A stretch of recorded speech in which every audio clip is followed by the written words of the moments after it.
Hey there, everyone. This is Ryan from the Coffee People Podcast. And I want you to know that I don't just host coffee podcasts, I also listen to them.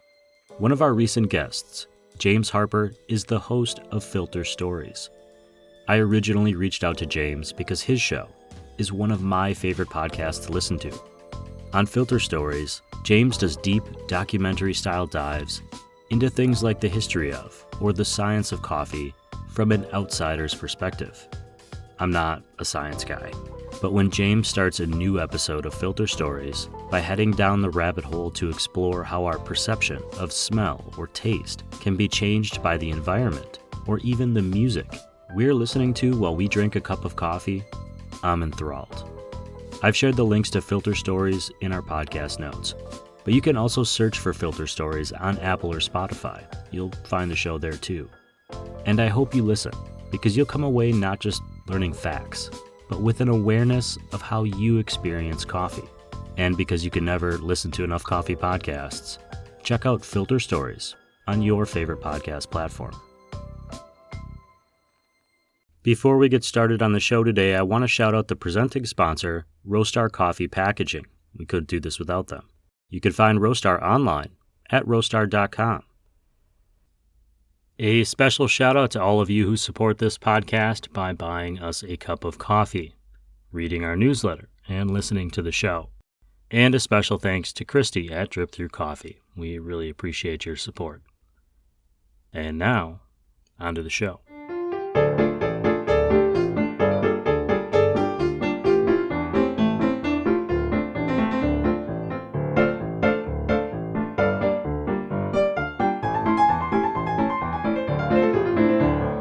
Hey, good morning, everyone. Welcome to Season 10, Episode 11 of the Coffee People Podcast, which is part of the Roast West Coast Coffee Network and presented by Roastery Coffee Packaging. I'm Ryan Woldt, and this is the show where we meet compelling human beings from all corners of the coffee industry who come on to share their story and a little bit about why they do what they do. What I love about the conceit of hosting a coffee podcast, besides all of the coffee that I drink, is that coffee connects so many different industries, and I get to chat with people whose work and coffee journeys are incredibly diverse. It keeps me, and hopefully you, interested, as it has now for 10 seasons. You can see the long list of people we've already chatted with on coffeepeoplepodcast.com, where you'll also find our Roast West Coast newsletter. And if you like, please support this podcast by buying us a cup of coffee. Links in the show notes. Today we veered a bit off track to chat with Hannah Noakes of Tekwani Design Co in Denver, Colorado. Former show guest Charles Carpenter, the founder of Tekwani, was championing his teammates and introduced her to me as someone who, and I'm paraphrasing, absolutely, definitely, 100% would make for a great Coffee People guest. He wasn't wrong. Hannah is a graphic designer whose work focuses on the coffee industry. Design is a particular passion of mine. And the second time around, I graduated college with a degree in graphic design.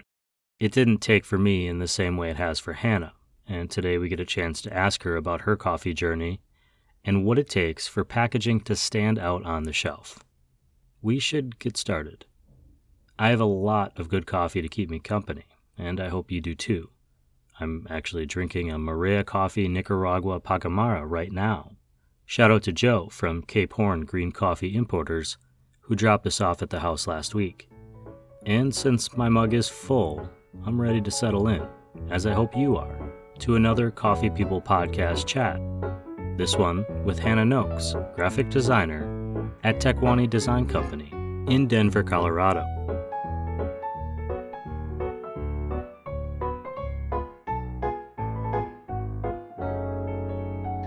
My name is Hannah Noakes, and I'm a graphic designer in the coffee industry. So I work for Tekwani Design Co, and I've been with Tekwani for about 4.5 years, and we've done coffee work with all kinds of people all over the world, all across the specialty coffee value chain. I know you through Charles, who's also Mhm. been on this show. We'll link to that if anyone's listening. I hope someone's listening. It's early, so I'm just assuming I that hope they're so out too. there. Right? coffee is weirdly this massive worldwide industry that I feel like is small because I keep meeting people that know people that know people. Hmm. We all sort of end up in this little bunch. I'm wondering before this, before you would have considered yourself a designer in the coffee industry, who are you? What, where are you from? Like what are some essential things about you? So I grew up in Denver, Colorado, or I guess for people that aren't from Denver, I say I grew up in Denver, but then when I meet somebody actually from Denver, I'm like, just kidding. I grew up north of Denver. But yeah, I grew up in Colorado, so we were always doing outdoorsy things as kids, and that was really fun. I wanted to do art from a really young age. My mom was a graphic designer in the 80s. I have all of her old graphic design stuff before everything became digital, so it's fun Yes, hearing she her would have been story. cutting shapes and stuff out and gluing them Yeah, together. yeah, I have all of her like registration tape and all of that kind of thing, her rulers that are in picas, not inches. And it was fun because as a little kid, when they would ask me what I wanted to be in school, I would say I'd want to be a graphic designer, and they'd be like, "How do you even know what that is?" Like, I don't know what that is. No one knows what that is. I still don't. Right? I have a degree in graphic design. I still have no idea what it is. Right? Yeah. I try to explain it to my grandparents sometimes, and then I just give up. I'm like, "I've made this box. Somebody had to make this box." And that's what graphic designers do. Like, people don't quite grasp that sometimes. But yeah, I always wanted to be an artist, so You said I was just gonna say, you said you wanted to be an artist. Do you see being a graphic designer as a way to be an artist and also make a living? Or was there another path at some point where you were just gonna create art on your own and that was gonna be the path you took? That's a great point. Yeah. Here's the thing. I think I'm a designer at my core because I think I work better off a prompt and I work better with like aesthetics and typefaces and like maybe I could have been a really good collage artist and I can render really well. Like I've taken figure drawing classes and that kind of thing. Like I think it's an important skill to have to be able to make art. But I think the key thing that separates art and design is design, you're doing it for somebody else, and it's a really, really collaborative process. Art, you're kind of doing it for yourself and you're presenting it to the world and you're saying, buy this if you resonate, but this is what, my emotions and myself made. I feel like it's more buy it, yes, but also like here's who I am. Please don't judge it too harshly to my face. That's how I present things out to the Right? world. With Yeah. art.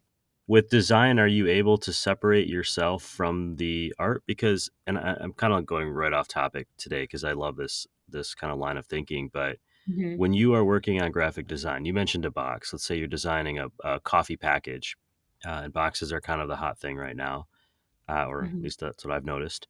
It's not just your idea. You have to work. You mentioned collaboratively, but like, are you able to separate your own personal feelings about the design or the color scheme or the fonts or the art or whatever from that of your client? How do you manage that relationship with yourself and your own artistic visions?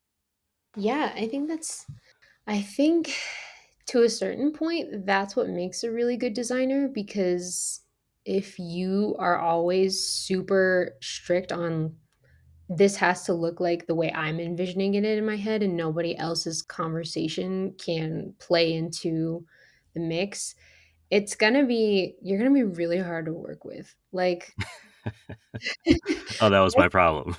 oh no, I'm sorry. But I feel like Charles, who's the owner of Tekwani, taught me a lot about this because, like, I did a few internships before I was at Tekwani and I worked a few places. And one thing that was different about him is he truly believes that, like, everybody's opinion is valid, which I feel like as designers, sometimes we have really big egos, but he's a guy that really has taught me to check my ego at the door. And I've learned time after time, like, I would propose something to a client and I'd be really dead set on it. And then they would have a counter opinion and then I would have to accommodate. And in the end, I always I almost always end up liking theirs better. There are definitely like isolated cases where I'm like, yeah, you have a weird taste, but almost all of the time, the collaborative product will be better than what just I wanted. Oh, that's interesting that you think that, just because of the ownership piece of that and giving that up for collaboration. I always would have this problem where I would always throw in a bad design just to like Uh-huh. make the other ones look good when Yeah, sending proposals, but then and they inevitably choose that'd be it. the one that would get chosen, and I would just be Yeah. distraught for the rest of the job. So I learned not to do that. Just put the best work forward when you can. Yeah, that's so true. Your resume, and you kind of mentioned since a young age you were looking at going into this sort of career. Was there ever a moment where you questioned it? Where you thought, maybe this isn't for me. Maybe I should go and, I don't know, teach Chinese or something, or Yeah. lead safaris, or work at Target, whatever it might be. Yeah, I mean, like any human, maybe I have those moments all the time. I actually, while I was working my way through like high school and college, and sometimes even now, I worked in restaurants, Asian restaurants, for a long time. And sometimes I really miss the people aspect because design can be kind of isolating. But I guess that's the good thing about coffee is just interacting with all different types of people. Like all around the world and people that really care about the product and are passionate about it. I think that's like a big differentiator in this industry. Sometimes even now, I fantasize about like going and studying more art history and that kind of thing. But I think I can reflect a lot of that more in my work now. So I get fulfillment through that. With coffee specifically, in the coffee industry and designing for the coffee industry, do you see design trends going through that? I mean, when we say you design for the coffee industry, maybe we should define that a little bit for people. Like, Hmm. what is it that you're creating? Is it websites? Is it, packaging? Where do you find yourself most of the time? Well, all Or of is the there no above. most of the time? Yeah. Yeah, we're always doing all of it. So at Tikwani, we talk about it in terms of brand ecosystems.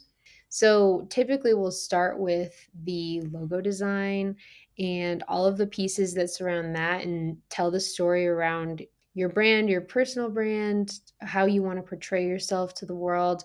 And then that'll echo through the packaging typically because you need a product to sell. So you need it to look good. I would say packaging super important.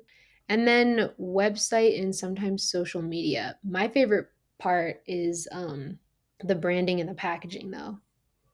Well, the branding and the packaging is something that is functional, but Yeah, also can exactly. be beautiful.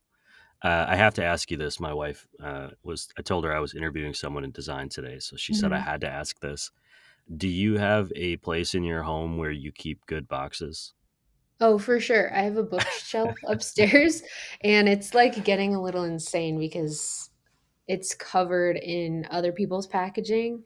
Right. But it's just something so cool about packaging. Like it's so tangible and I like being a designer because you recognize how much effort went into that when other people are just like maybe not knowing. Sure, you just tear it and throw it away. And Yeah. so we have a one bedroom apartment, but there's this like attic door just randomly Mhm. up by the ceiling. And I've learned that with a ladder, I can reach up and shove boxes in there. And so whenever I get a box that I really like or don't want to just get rid of, it goes in the attic closet. And every year I have to go through and kind of edit down. Oh, And no. just in case, because what if I need a box like that or I want to use it to build something? And I found that it's just a fun way to remember packaging. Packaging is a way to kind of tell the timeline of your life when you look back at what you're buying. Yeah, it really is, and it's like speaking on trends, it's just so cool when you find something from, like, a different era, and the packaging will truly take you back to that, like, I remember, I don't know, I was watching this video and it was about early 90s or sorry, early 2000s, late 90s kids design, like Nickelodeon style, and it was really nostalgic for me, and I was just thinking like, that's so cool that that can take me back to an era in time. Sure. For me, it's old beer cans, which probably says a lot about Yeah. my upbringing. On that topic of packaging and kind of getting more into the design side of things, is it possible to define good design? Or, I always feel like you know it when you see it, but as the person who's creating it and working with clients and trying to explain to them why this works or doesn't work, are you able Mhm. to kind of talk to people about what makes for a good design or a bad design specific to packaging, which is different than art? Yeah, I think it you can say what is good and bad. I think what's most important with good design is with packaging design specifically, is that the person knows what's inside the package. Like, that's really important. I don't know. I'm a really open-minded person. Like, I know some designers aren't, but I feel like I can accept a lot of art that maybe other people are like, that's awful. But I think with packaging design, what the main thing you want to do is communicate what's inside and why people should want it. And however you get there, can be left to interpretation, maybe. Sure. So I have a package here.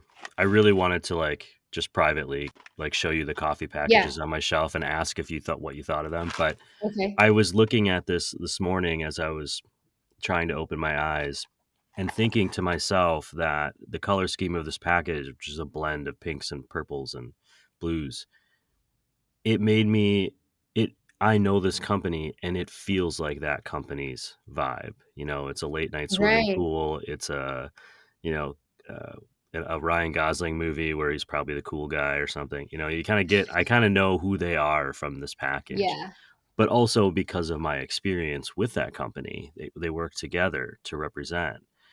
If I'm just in the grocery store, let's say, or I'm walking into a coffee shop that sells a bunch of different roasters, what advice would you give to make your package be the one that someone reaches for? Yeah. Are there any guidelines for that sort of thing? What I think is it really has to authentically be you. Maybe I'm biased, but sometimes people will come to us and be like, I want it to look exactly like this person. And we're like, cool. So it's going to be the second person that did that. And it's not going to be as exciting because, you're just copying somebody. I think it's got to be authentically you. Like those kinds of projects are always the ones that I think at the end really stand out and do well. I think though, doing your market research, like we always, when we're designing something, we go to Whole Foods, take a picture of the coffee aisle, mock up our coffee bag designs on the shelf next to everything, see what colors aren't being used that still feel representative of your brand and feel exciting.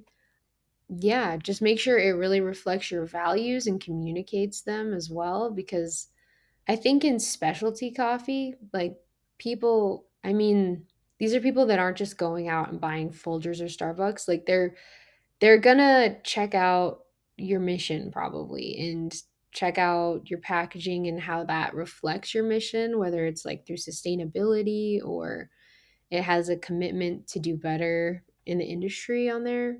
I think those things are really important, along with, you know, like I'll help you out with color and type and illustration and all that. You mentioned, the mission and what the message on the package is. What about using the package itself? How have you seen that change? I feel like until recently, say recently being the last couple of years, your options for sustainable packaging or environmentally friendly packaging, which is something Mhm. that is maybe more than other industries, certainly similar to food industries, is weighing on the coffee industry right now. Yeah. But 90% of the coffee bags that I get are not recyclable, and we're only now starting to see options that are truly, I'd say, even recyclable. Or I think that's kind of why we're pushing towards some sort of boxes, even though they're not necessarily as friendly from an oxygen standpoint Mhm. and a coffee standpoint. How can a brand use the packaging not just to put a bunch of type on it to say this is what we are or who we are, but actually use it to represent who they are? I mean, you recently did these boxes with Tableau, which are these beautiful designs. but also the choice to go with a box or versus a bag, or how this is getting too wide. I'm sorry about that. It's But okay. I get excited about it. I mean, how can we use sustainability, or how can we use our company's mission, speaking as the coffee company, how can we reflect that in our design without just putting it on there and say, this is what we are? Does that make sense? Mhm. Yeah, I think it reflects in, well, with the tabloon boxes, I love that company. I mean, not just because I get to do all the design for them, but I love that company because they really emphasize that craft and care goes into every single piece of their product. They emphasize that with the coffee that they source, but also I love seeing them reflect that in the design that they choose and the materials of their design. And I think that that's a really cool way to follow all the way through. Like, I think that when you pick up this box and it's made of paper and you can see the plant fibers in it, and you really see the level of detail that we worked on with the design, and you can feel the texture. We did letterpress boxes, so clearly they're really custom. You can really feel how special the product inside's going to be.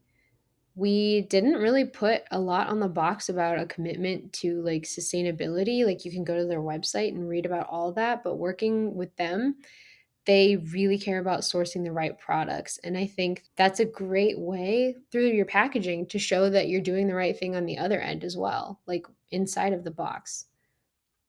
Well, it is an interesting thing to think about how companies spend so much time on that product, and then Mhm. the packaging is kind of throwaway, I know, or it's yeah. not on their top priorities list. And I'm not saying it should be the top priority, but it's a reflection of what you're offering the world.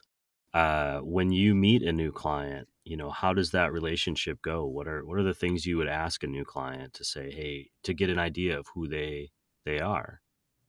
Yeah, we meet with them first thing, do like a consultation, talk about their goals for their project and kind of their story and what resonates with them. And if they already have an idea for a logo and a package, then we kind of run with that. We send them a questionnaire after the meeting, and it has all kinds of things on there, from, how sustainable you want this packaging to be and how much you want to reflect that. If this brand was like a movie, what movie would it be? If this brand was a song, what song would it be? We've had clients make us playlists before. That's been really fun. I mean, that can also like show your values from like an emotional standpoint. Do you want it to be fun, funky? We did a brand, Lady Sunshine.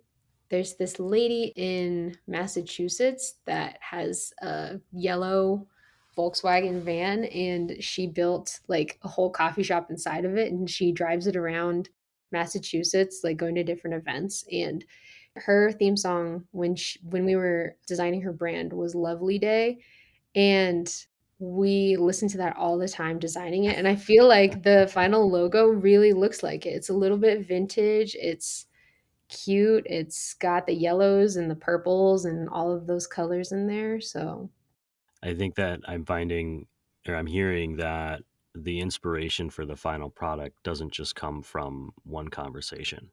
It comes from building no, and yeah. building. Over your shoulder there, you have what looks to be like a lino cut, maybe a woodcut of a horse. I'm wondering, did you do Oh, that? no, I didn't do Uh, that. My mom is Chinese, and she visited China in the 90s and brought these back, so that would be cool though. I only ask. I have one that looks very similar to it that someone I know did, and that is on the wall outside of this little podcast booth right now. So small, little tiny little world. Oh, cool.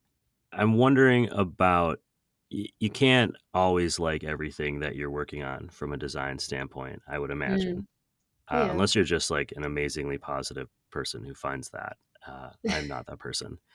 But are there design pet peeves, or are there kind of trends that are popular now that you are starting to say maybe we should avoid? Mm. I think it really comes down to personal choice, but if you're asking me my personal opinions, You're the I professional. I'm not, so I'm yeah, asking you. yeah, and this is my personal style as well. So like you could do really well in these avenues and maybe I'm just not your designer, right? I'm just not a person that's super into hyper minimalism, and I think that might be not there anymore in a few years, like the beige and the I don't know. I'm looking for more excitement when I'm designing brands personally. But I also think on the other end, there's like this hyper maximalist, really trendy thing going on. And I think you have to find a middle ground. I like designing brands that are going to live a long time and not just lean super far into one way or another. Yeah, I think it's important to like do something authentic to you and your story, because if you just chase trends, they're going to go out of style like pretty quickly. Although it'll look cool for like a year.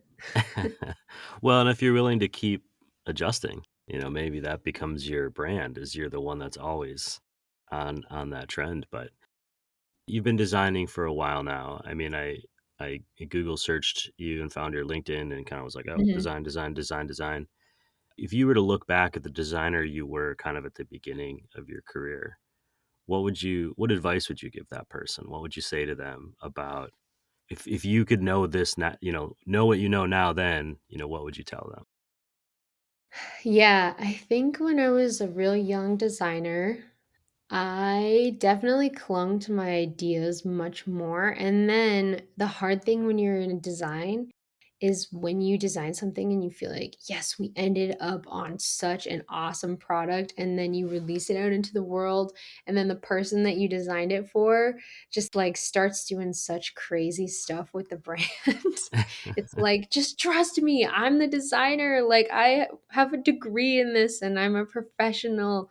But I think I would tell my younger self, like, you just have to let go. Like, you have to let go and you have to be happy for where that brand is at. Even if they're not following your brand standards document, it's okay. They're growing and they're going to change, and that's fine. And maybe they'll come back to you and say, "Hey, I've been changing this brand and I need, an update." And then you'll get to work on that with them again and it'll be great.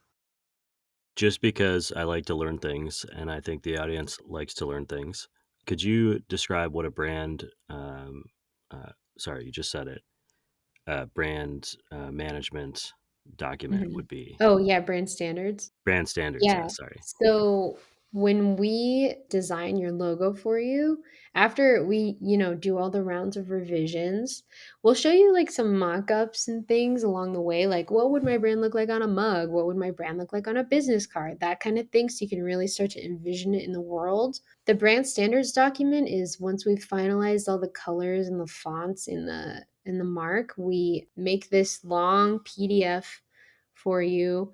It has the logo, all of the colorways that you can use the logo in, all of the rules for the logo, like, don't crowd it with other things around it, don't change the fonts on it, don't make it wacky colors, don't make it, too pixelated, that kind of thing. But then we also give you the tools to run with your brand in the world. So, like, we give you all of the little elements.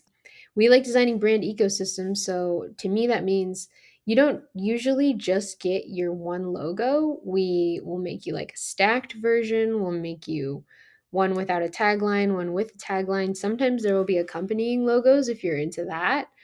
Other pieces of the ecosystem you could use on merch and things like that. We give you page that's about typesetting. So like, what fonts do I use and in what cases?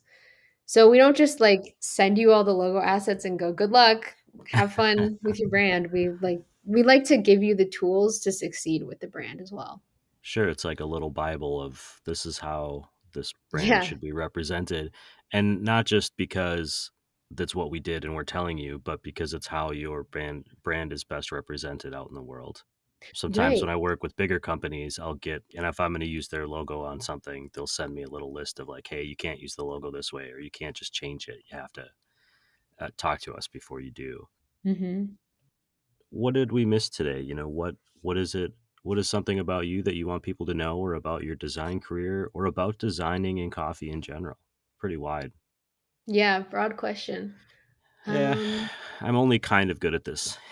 Stuff. no, you're good at this. Um, I just like want to emphasize that branding and design is really important in coffee, and I'm passionate about that. And it's not because I'm trying to sell you something, it's because I want you to sell something, right? Like I want you to be able to sell your product for what it's worth. And you could have like the best coffee in the world inside of a brown paper bag and probably nobody would care. And sometimes it's hard for people to accept that, but like branding and design and packaging is an investment. And to me, I'm really passionate about it. And it's an investment worth making. People will, I mean, we've seen it, like people will start buying more when they're excited about figuring out what's inside and holding and experiencing that product. And when you get to reflect who you are to the world and we get to help you with that and make you succeed, like I think in specialty coffee, people really care about the story, and that includes your story. And that can be reflected through your brand. Outside of the coffee industry, if you were to sit and do some creative work for yourself, what is it that you're working on, or what is it that you like to design? Or does it all kind of come back with your, because you're stuck in that lane with your brain? No, I like doing, I mean, it's hard because when you work in design, it's like when you're, what do they say? When you do something you love, you'll never work a day in your life, but that's wrong because you're like always working and obsessing over it because it's your passion. I'm only laughing because I recognize myself in that comment. Right? I really like I mean, I'm a huge nerd, so I'm always like designing stuff around my favorite TV shows or games or books. I mean, I'm just making like little vector art pieces around that because I love illustrating in my free time. I noticed when I was looking through your social feed that it was a lot of just like illustrations that they weren't a logo, they weren't necessarily a design, but they were like a badger wearing a vest, or whatever it might be, or airplanes flying through the sky, all kinds of fun stuff. If you are out in Denver and you can't say Tiblon, but you were going to Mhm. stop at a coffee shop and you were just going to order something, what is it that you order when you stop into a cafe? I'm always a latte person, but I drink them so much I can really tell when it's a good or a bad one. I always feel like I can tell before I even taste it based on what the milk looks like. And I think that's when I Yeah, knew that very I had true. gotten to a different level in my coffee drinking career. Very true. Hannah, thank you for getting up early, spending some time talking about design with me, and sharing with kind of our audience just a little bit more about how the designer looks at, working on coffee packaging. I really appreciate it. Yeah, of course, it was a blast. Thanks for talking with me about design.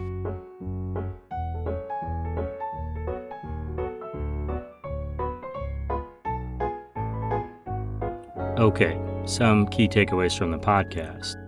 I was sick with a cold during our recording session, and I have to say, I don't hate what it did to my voice. I think I sounded pretty commanding. But this isn't about me. At her core, Hannah believes she is a designer. That is, I think, a pretty important self-reflection. It gives her a foundational belief system to work within as she pursues creativity. Someone famous once said, "Know thyself." It was probably a Greek philosopher or something.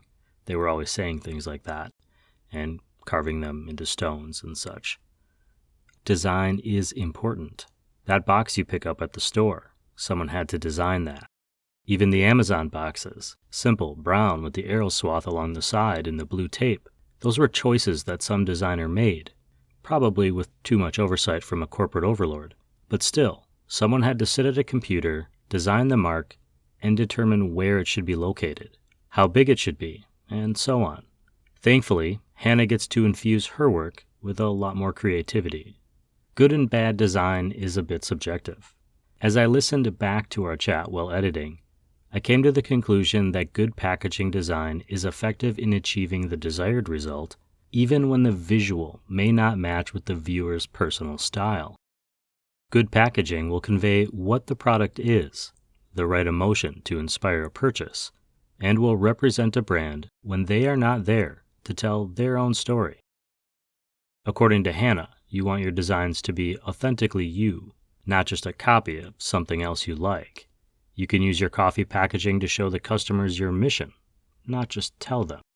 I've shared some images of Hannah's work in our newsletter, which you can find online at coffeepeoplepodcast.com. You'll also find some of her favorite fonts, colors, and places where she finds inspiration. You'll also find the link for TekwaniDesign.com, and of course their social media is in the newsletter and in this podcast show notes wherever you're listening. Which, if it's Apple or Spotify, we'd appreciate a rating, ranking, and review, good or bad, whatever you're feeling. That's all for our Coffee People conversation for today. Thanks to Hannah Noakes for sharing and to you for listening to the stories of Coffee People, for being inspired by their creative efforts, and for supporting this podcast by listening, sharing, and sometimes choosing that paid newsletter option on coffeepeoplepodcast.com. Helping us bring this episode and that show to you is this podcast's presenting sponsor, Roastar Coffee Packaging, found online at roastar.com. We're also supported by some great coffee industry partners. Our legacy partners include Zoombar Coffee and Tea, Steady State Coffee Roasting, Moster Coffee Company, Coffee Cycle Roasting, Maria Coffee, and Cape Horn Green Coffee Importers.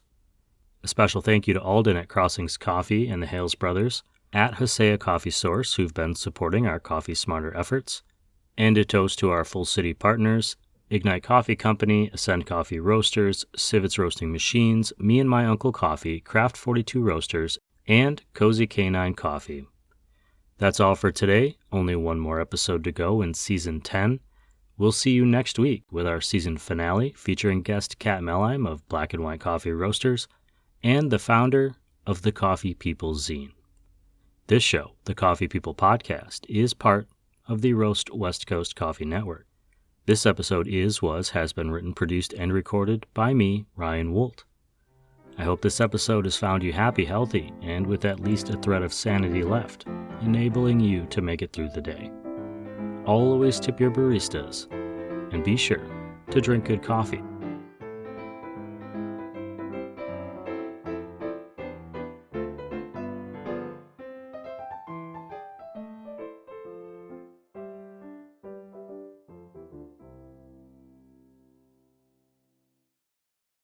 I really appreciate kind of everything you're talking about with design. I personally, love it as a concept and just seeing packaging, but I was never very good at it. So I learned very quickly that I was not a good designer. I'm a good editor, but not a good designer. And when you said that at your core, you feel like you're a designer, I really appreciated that, because at my core, I don't feel like a designer. I feel like an editor. And so it's an interesting way to think about it. I hadn't thought of that. If you are in the early stages of your coffee journey, we want to support you. Check out the Coffee Smarter Education podcasts. Coffee Smarter is designed to enable coffee drinkers to brew a better cup of coffee at home. And Coffee Smarter Pro covers industry-specific topics for baristas, roasters, shop owners, and aspiring coffee professionals. You'll find both shows on your favorite podcast platforms or on our website at coffeesmarterpodcast.com.